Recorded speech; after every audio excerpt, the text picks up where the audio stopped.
So, I'm still gray. Need to make a hair appointment, but and it's April. What is it? April 10th.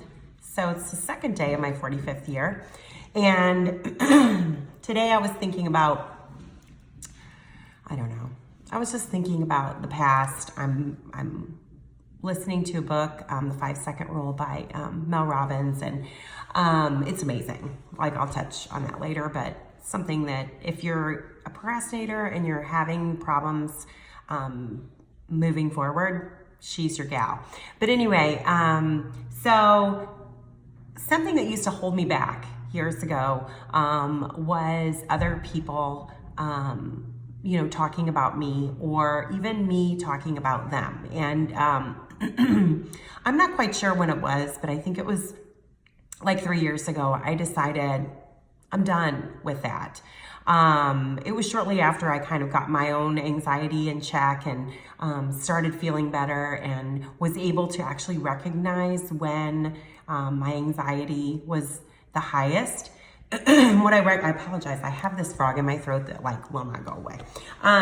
So anyway, so what I realized is one of the triggers was when I would have a conversation with someone and it would be brought up someone else and the situation or whatever it is, and then I engaged in that conversation and that particular person that we were talking about was not there. And so when I would leave the conversation, then I would replay it in my head and think, oh my gosh, did I say something that I shouldn't have said? And what if that person heard what I said? Would they be mad? And so all of those things. And here's what I know.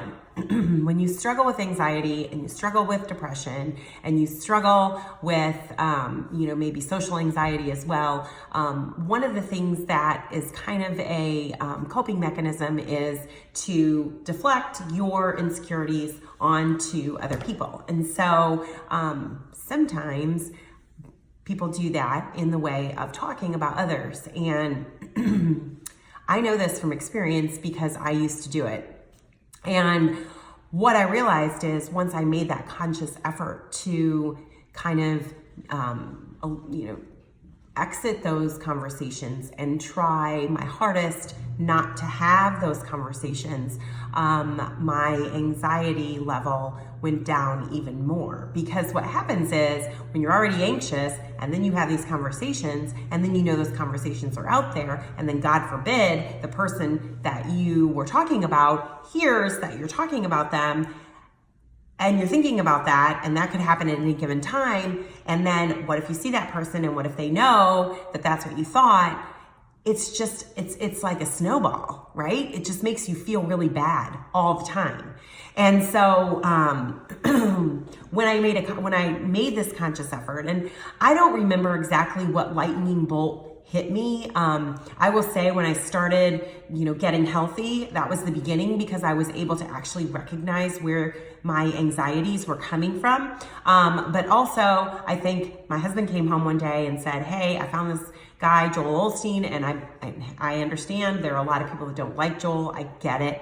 But anyway, he came home and he had found him on Sirius Radio, and he's like, yeah, listen to him, and he kind of makes me feel good, kind of gets me out of a rut. And so I started listening to him as well, and it did the same for me. And so, a couple years ago, I was telling other people, hey, if you're trying to get healthy and you're trying to, improve your life, maybe you'll find some value in Joel. I don't know, but anyway, I found value. And, part of that was, hey, recognize that if you are that person, you are going to walk around with that black cloud over your head, because you are deflecting your own insecurities onto other people. And then God forbid those people find out, and then it comes back to you. And so it's just a cycle. You're never going to get out of it if you continue to participate in it. And so personally, I made a conscious decision, okay, I'm going to stop doing that. And I can't explain to you how much lighter you go through life when you don't participate in those conversations. This is the second part of this that I learned in my 45 years, is that when you are engaged with a friend or a coworker or an associate or a neighbor that happens to be in that rut where they are deflecting their anxieties onto you or to other people by talking about people, in your neighborhood, at school, in life, family, whatever it is. I don't have ill will for anybody like that because I was that person. But my heart hurts because I know how much better it feels to step away from that and focus on the goodness that's happening in your life, or maybe creating goals and projects to work towards so that it deflects that boredom that ultimately pushes you back down and puts you in that position where you're bored, you have nothing going on. So, you're annoyed with the person who does have something going on. And so now I'm going to talk about them and on and on and on. But what I want you to understand is that if you have friends that are consistently talking about other people, and that's the gist of the conversation every time you get together, please know that they are also talking about you. So that's a huge, huge lightning bolt. When I was involved in that, I never ever even thought about the fact that, God forbid, they'd be talking about me, which, hello, it's only natural that if they're talking about all the other people around them, they're going to be talking about you. And so maybe you're okay with that. Maybe you're okay with them, spreading their perceptions of you to other people, even if they're not positive. But again, it adds to that whole social anxiety, not feeling good about yourself because ultimately people are talking about you. And when you get to that point, when you get to that whole people are talking about me mode, that shuts people down. That shuts goals. It shuts dreams. It shuts ideas. It shuts living your best life completely down. And so what I notice in women, because I talk to women the most, is that we all are so concerned about what they think. And if you asked us to define they, often we have a hard time even defining it. And then we'll start reaching, well, the people I work with, or, the people at my church, or my family's gonna think I'm crazy. Like, why would I do that? Because they're gonna think she's lost her mind. Okay, so let me tell you this right now. First of all, they have such a busy life. You are probably the last thing they're thinking about, okay? So they really don't exist because in a world of social media craziness, people do not have time to sit around and focus on what you're doing.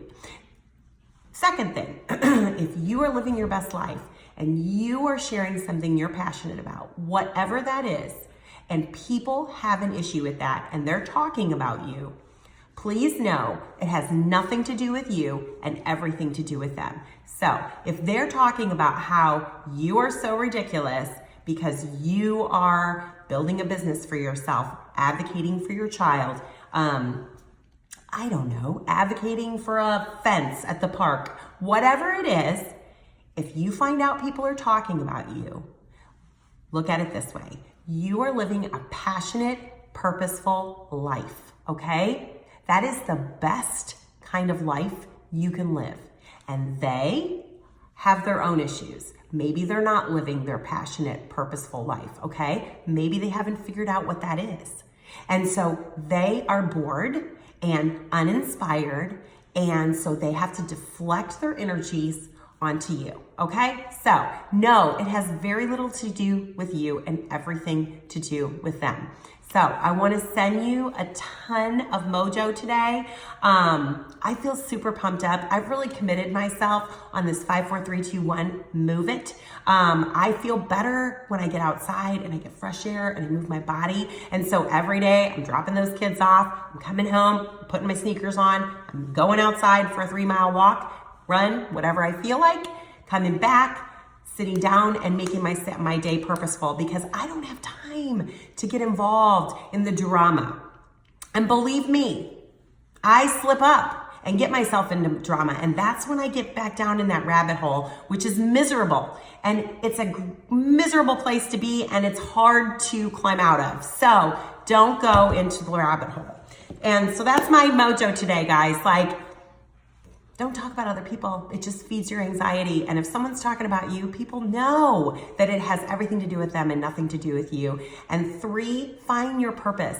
Find your purpose and live it passionately and forget about what they are saying. Because honestly, they've got a million other things to worry about. You are probably last on the list. And when they start talking about you, it's only because they're bored. So have the best day.